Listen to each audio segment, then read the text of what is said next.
Assalamualaikum warahmatullahi wabarakatuh. Allahumma sholli ala Muhammad wa ala ali Muhammad. Seperti janji saya di video sebelumnya, saya akan membagikan bagaimana cara kita menyelesaikan masalah hutang akibat judi. Berat memang rasanya di tengah kondisi seperti ini. Banyak tekanan kanan kiri, tekanan keluarga, teman, tetangga. Itu sangat berat sekali kita melaluinya untuk menyelesaikan masalah kita, apalagi hutang yang numpuk di mana-mana. Tapi tenangkan diri Anda, semua ini ada solusinya. Simak penjelasan saya baik-baik.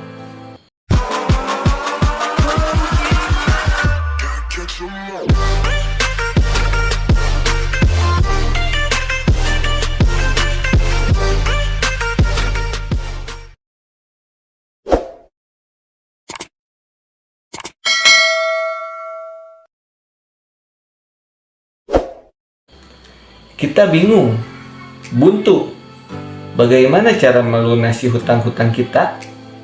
Bila Anda berpikir sehat, semua itu bisa diselesaikan. Allah tidak akan menguji hambanya lebih dari kemampuannya. Karena demikian, kita harus menyelesaikan hutang-hutang kita, bukan malah lari dari semua hutang-hutang itu. Tapi bagaimana caranya? Yang pertama, coba hitung berapa sisa uang yang kita miliki. Lalu, usaha apa yang sedang kita jalankan saat ini?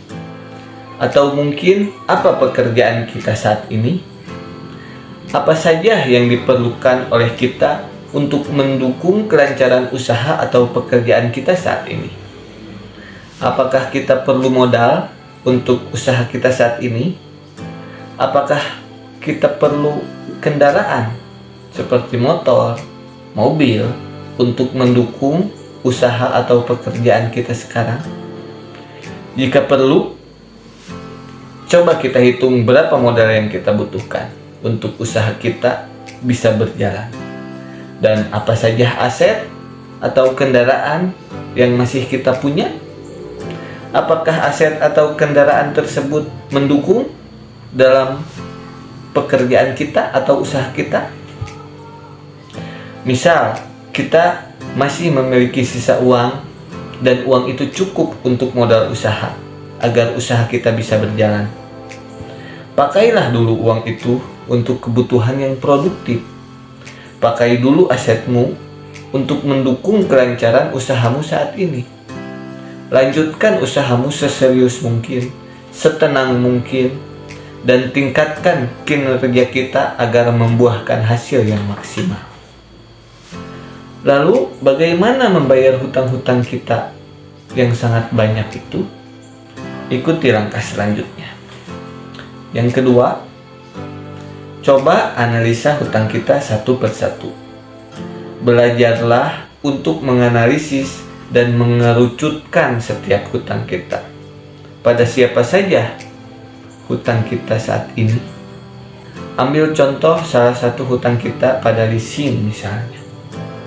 Menggadaikan mobil atau motor kita, berapa hutang kita ke leasing? Berapa cicilan kita per bulannya? Sanggupkah kita menyicilnya tiap bulan di tengah berbagai macam kebutuhan kita saat ini?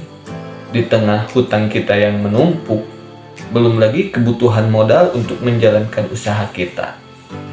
Bahkan, bila ada peluang, tingkatkan usaha kita agar bisa menambah penghasilan kita. Setelah menemukan jawaban dari pertanyaan-pertanyaan di atas, mari kita simpulkan dan cari solusinya. Misal, kita tidak sanggup menyicil kendaraan kita pada leasing. Penghasilan kita biasanya akan banyak terbagi dengan kebutuhan kita yang sangat besar saat ini. Lalu apa yang harus kita lakukan untuk menyelesaikan masalah hutang kita pada leasing? Pertama, mintalah negosiasi pada pihak leasing agar diberi keringanan dalam menyelesaikan hutang kita. Contoh, minta pada leasing agar dihapuskan bunga serta dendanya. Karena sebenarnya itulah yang membuat kita berat dalam menyicil hutang-hutang kita pada leasing ataupun bank. Lalu, mintalah tempo sesuai kemampuan kita. Mungkin saja itu akan ditolak mentah-mentah oleh pihak leasing dan bank. Bahkan kita akan diserang secara psikologis agar melaksanakan atau menuruti kemauan pihak mereka.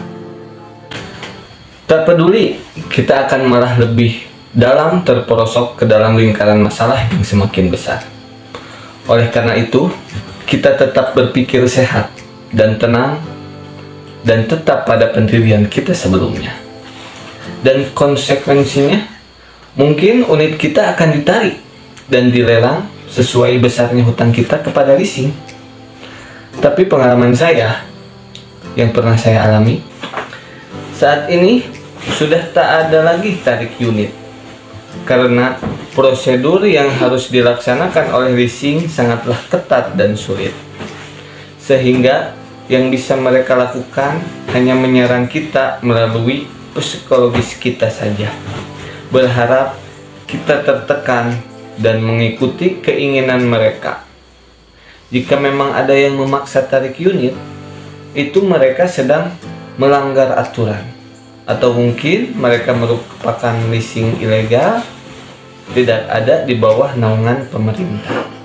Dan jangan takut pada leasing seperti itu ya. Dan bila kita sudah memiliki uang untuk membayar, misal kita menjual kendaraan tersebut dengan harga yang sesuai dan memiliki lebih, bayarlah pokok pinjamannya saja. Sayang sekali bila memaksakan membayar denda dan bunganya. Sedangkan kebutuhan kita yang lain masih sangatlah banyak.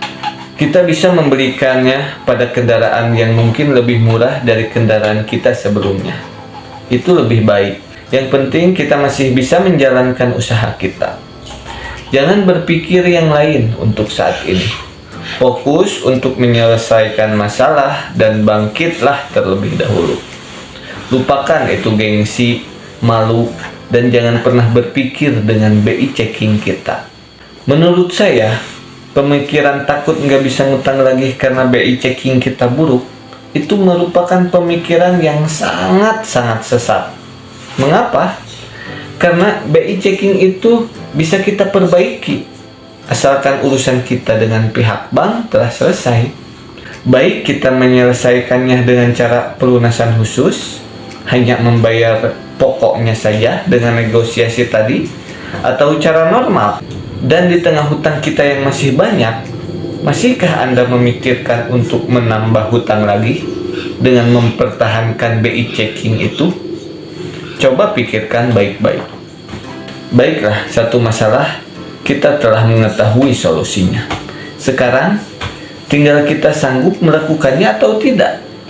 Dan saya pikir solusi di atas bukan ilegal dan bukan juga kriminal, tapi banyak orang yang tak sanggup melakukannya. Seperti yang pernah saya katakan di video sebelumnya, rasa malumu itu sangatlah murah untuk membayar kesalahanmu di masa lalu dan untuk meraih kesuksesan di masa depan. Dan itu semua akan kembali membaik setelah kita bangkit dan membalikan keadaan. Jadi, sabarlah dan berpikirlah secara sehat. Lalu, bagaimana contoh hutang yang lainnya? Misalkan, hutang pada teman, tetangga, saudara, orang tua. Apa yang harus dilakukan? Justru inilah yang harus kita dahulukan saat kita telah memiliki uang untuk membayarnya, bila dibandingkan membayar cicilan ke bank. Itu pun jika kita telah memiliki uang untuk membayarnya ya. Jangan sampai uang untuk modal usaha atau menjual aset yang sifatnya produktif malah dipakai untuk membayar hutang. Sampai kapanpun masalahmu tidak akan selesai, karena kamu akan sulit untuk maju dan memperbaiki keadaan. Lalu, bagaimana yang harus dilakukan? Tidak jauh beda dengan yang telah saya jelaskan sebelumnya. Mintalah dengan baik-baik keringanan pada tetanggamu, temanmu, saudaramu, orang tuamu, orang yang telah kita hutangi. Saya yakin mereka akan memberikannya keringanan itu. Walaupun mungkin rasa kecewa mereka akan membuat mentalmu kembali diuji. Mungkin kamu akan dicap orang yang tak bisa dipercaya. Mungkin kamu akan jadi perbincangan di tengah-tengah mereka dan lain-lain. Tapi ketahuilah, itu tidak seberapa demi dirimu yang lebih baik dan demi kelancaran usahamu agar bisa lebih cepat bangkit dan lebih cepat membayar hutangmu di kemudian hari. Dan tenang saja, nanti setelah semuanya selesai dan keadaan mulai berubah, semuanya akan ikut berubah juga. Maka dari itulah kalian harus fokus dan tenang dalam berpikir agar usaha kita lebih baik dan lebih cepat untuk bangkit dari keadaan sekarang ini. Maka banyak-banyaklah untuk berdoa dan mendekatkan diri kita pada Allah Subhanahu wa Ta'ala agar kita selalu dijaga dari godaan tersebut. Dan Allah tidak akan membiarkan perjuangan kita hancur sia-sia jika kita selalu meminta pertolongannya. Itu adalah hal yang terpenting. Dari sekian banyak usaha kita dan sekian berat perjuangan kita, tanpa diikuti dengan berdoa, maka akan sia-sia. Di kesempatan berikutnya, saya akan membagikan cara saya dapat menambah penghasilan dengan cara memanfaatkan keadaan di sekitar kita, di samping kegiatan rutin kita. Saya Ahmad Maulana. Assalamualaikum warahmatullahi wabarakatuh.